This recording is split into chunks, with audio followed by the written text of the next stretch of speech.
Pertama saya ingin menyampaikan, mohon maaf Bapak Menteri untuk beliau tidak bisa menghadiri langsung acara ini karena bersamaan ada beberapa kegiatan dan saya juga baru lepas dengan beliau. Makanya saya masuk ke ruangan agak terlambat dan ya sejak dari pagi ya kegiatan kita terus menerus. Lepas ini juga nanti izin saya harus mengikuti acara yang lain. Pertama saya ingin menyambut baik dari inisiatif yang diselenggarakan oleh di ekonomi ini. Kami tuan rumah dalam pengertian menyediakan fasilitas ruang pertemuan. Kalau soal berbagai acara tentu dari di ekonomi, ya, supaya ya tentu kami menyambut baik dari inisiatif ini dan menurut saya tema yang hari ini diusung corporate leadership ini saya kira investment policy ini saya kira satu tema yang relevan hari ini. Saya kira bukan saja untuk BUMN, corporate leader di kooperasi juga sangat diperlukan. Sehingga karenanya kami ingin sekali mengajak dari sudah disinggung oleh Bapak bahwa ada salah satu program strategis dari program Presiden Prabowo Gibran pada kabinet saat ini yang kita itu adalah koperasi desa Pilihan Merah Putih. Ini sebuah kebijakan yang bagi kami bukan sekedar kebijakan bersifat transformasi, tetapi sebuah kebijakan profesional.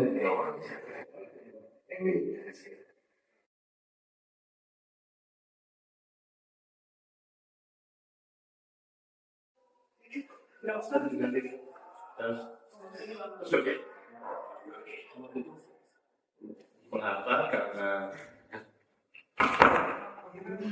kebijakan pakai warna sih.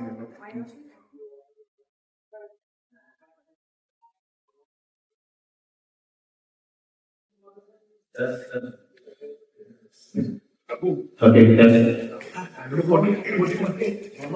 mengapa? Karena ini kebijakan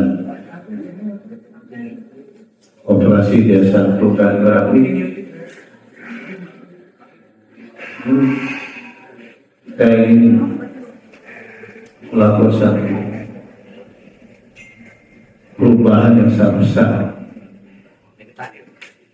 ekosistem perekonomian nasional. Kalau dan antara kira-kira dan pemikiran kami Pak dan antara ini adalah dalam rangka kita mencapai pertumbuhan sehingga pendapatan negara menjadi meningkat, tapi pendapatan negara ini lalu kemudian jadi konsolidasi melalui negara.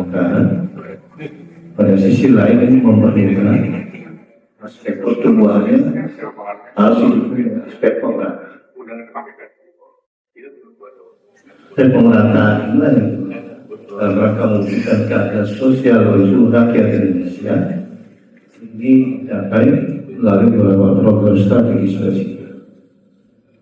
Satu di antaranya adalah pembentukan 80 koperasi desa.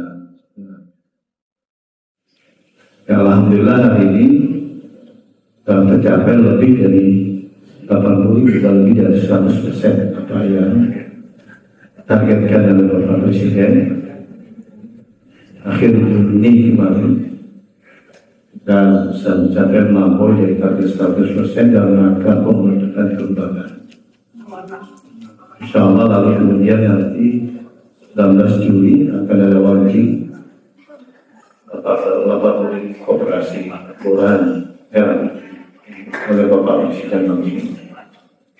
insyaallah tempatnya di Desa Bentangan, Klaten. Sekaligus di situ kita akan meluncurkan tidak kurang sekitar 2 program ya, piloting, modeling, atau bisa disebut sebagai best practice. Itu nanti kita refleksikan dalam waktu juga tiap tahun ini sebelumnya bisa operasional sampai akhir tahun ini kita harapkan 80.000 operasional. Dan ini sebuah gerakan yang menurut kami sebuah gerakan besar, karena pastinya lalu akan terjadi satu perubahan ekosistem ekonomi dan usaha di tanah air kita. Karena kalau hari ini kita mencatat dari 7.000 outstanding dari pembiayaan bank di Indonesia, hanya 15 triliun yang saat ini berada di desa, khususnya disalurkan melalui koperasi.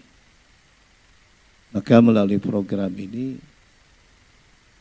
kalau rata-rata per koperasi akan dapatkan plafon rata-rata sekitar 3 miliar saja, maka artinya kurang lebih sekitar 240 triliun.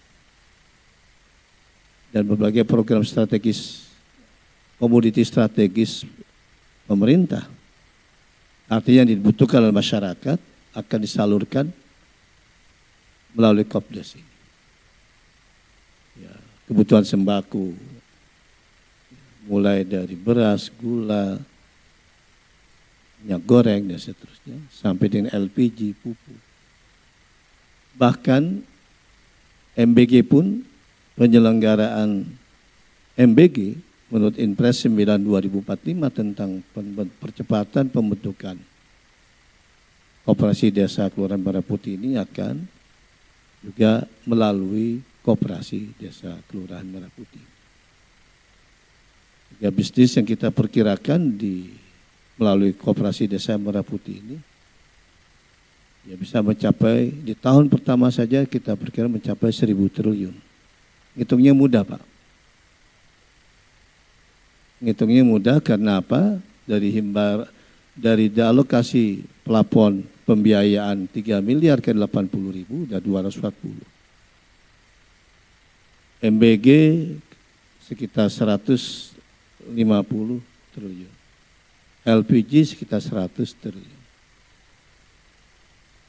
Dan berbagai program-program lain yang disalurkan melalui Kopdes Merah Putih ini masih sangat banyak yang lainnya.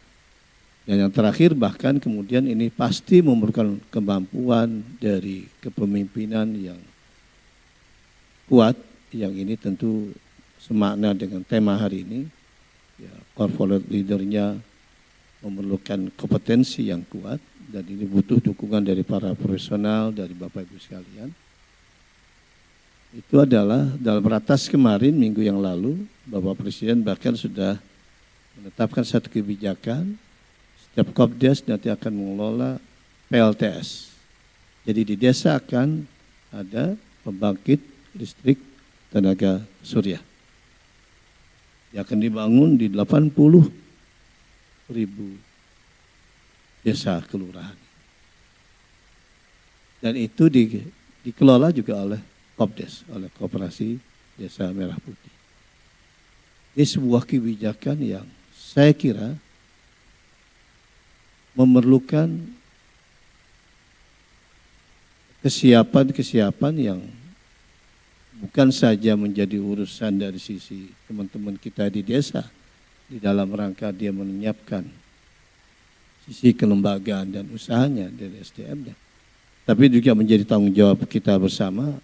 Saya kira dan antara menjadi bagian dari program ini karena setiap kali kita melakukan pembahasan termasuk kami terlibat secara langsung di Satgas Nasional pembentukan Koperasi Desa Merah Putih, keberadaan dan antara menjadi bagian penting dari program ini.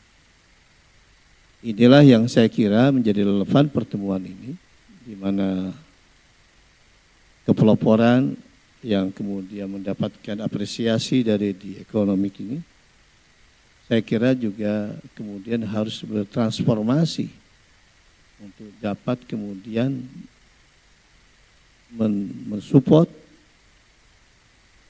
keberadaan dari Koperasi Desa Kelurahan Merah Putih seluruh Indonesia. Sekali lagi ini juga akan dimulai tidak nanti, mulai bulan ini sudah kita mulai luncurkan, Pak. Pembiayaan itu sudah dimulai luncurkan bulan ini. Mulai juga beberapa minggu yang lalu kita sudah melakukan program-program capacity building bagi SDM pengelola koperasi desa kelurahan Merah Putih. Dan hampir tiap hari saya kira seluruh stakeholder sekarang terlibat. Kalau di Inpres ada 18 kementerian lembaga, gubernur, bupati, wali kota sebagai ketua satgas di provinsi dan kabupaten kota. Tapi lebih dari itu juga sekarang sebagian besar BUMN terutama di sektor pangan, di sektor energi, farmasi itu terlibat dalam semesta pembicaraan kita tentang Kopdes Kelurahan Merah Putih. Karena di tahun pertama ini setidaknya ada 6 bisnis utama yang diberlakukan serentak sama seluruh Indonesia yang kita sebut sebagai pemenuhan layanan dasar bagi masyarakat desa dan kelurahan, yaitu dimulai dari adanya outlet sembako, kemudian apotik desa, kemudian ada klinik desa, ada kegiatan usaha simpan pinjam untuk memberantas pinjol, tengkulak, dan seterusnya. Lalu kemudian penyediaan gudang, cold storage, lalu dukungan transportasi logistik, ya berupa truk. Bapak Presiden menyebutkan setiap Kopdes itu akan disiapkan ada 2 sarana transportasi berupa truk. Kemudian kantor koperasi. Ini seluruhnya sama. Dan secara serentak juga pada desa-desa nanti mulai disalurkan LPG, mulai disalurkan pupuk, mulai disalurkan bahkan bagi masyarakat penerima bantuan penerima manfaat bantuan tunai, ya, keluarga penerima manfaat KPM yang berjumlah lebih dari 20 juta itu disalurkan juga melalui Kopdes Merah Putih. Jadi bukan saja MBG, tetapi juga keluarga penerima manfaat, penerima bansos yang kita sebut begitu, itu juga menjadi bagian yang akan disalurkan distribusinya melalui Koperasi Desa Kelurahan Merah Putih. Nah ini saya ingin mengundang dari teman-teman semua, Bapak Ibu sekalian, untuk bersama-sama mensupport ini, mendukung penyiapan, ya, terutama tentu saja bagian terpenting ini penyiapan SDM. Karena di Koperasi Desa Merah Putih ini akan ada sedikitnya 5 pengelola, pengurus, dan 3 pengawas. Ada 8 orang. Berarti 640.000 orang. Kemudian kira-kira kalau per koperasi ini 25 orang merekrut untuk karyawan, setidaknya ada 2 juta. Dan itu sekali lagi dimulai di tahun ini dan bahkan dimulai di bulan ini. Artinya pergerakannya begitu cepat sehingga memerlukan sekali lagi sinergi, kolaborasi, serta dukungan ya dari Bapak Ibu sekalian, terkhusus BUMN, BUMD. Dan tentu saya mengundang juga majalah di ekonomi ini untuk bisa juga menjadi bagian dari kita membangun satu kolaborasi yang lebih kuat, lebih sinergis, dan lebih memberikan manfaat bagi kemajuan dan kesejahteraan masyarakat melalui ya distribusi ekonomi yang lebih berkeadilan dalam rangka mewujudkan masyarakat adil, dan makmur sebagaimana kita dicita-citakan oleh para founding fathers kita. Saya kira demikian yang ingin saya sampaikan. Saya ingin ucapkan selamat kepada seluruh peserta khususnya yang mendapatkan award pada kesempatan siang yang berbahagia ini. Terima kasih dan saya mohon izin lepas dari ini tidak terlalu lama karena saya harus ada mengikuti acara yang lain. Terima kasih. Assalamualaikum warahmatullahi wabarakatuh.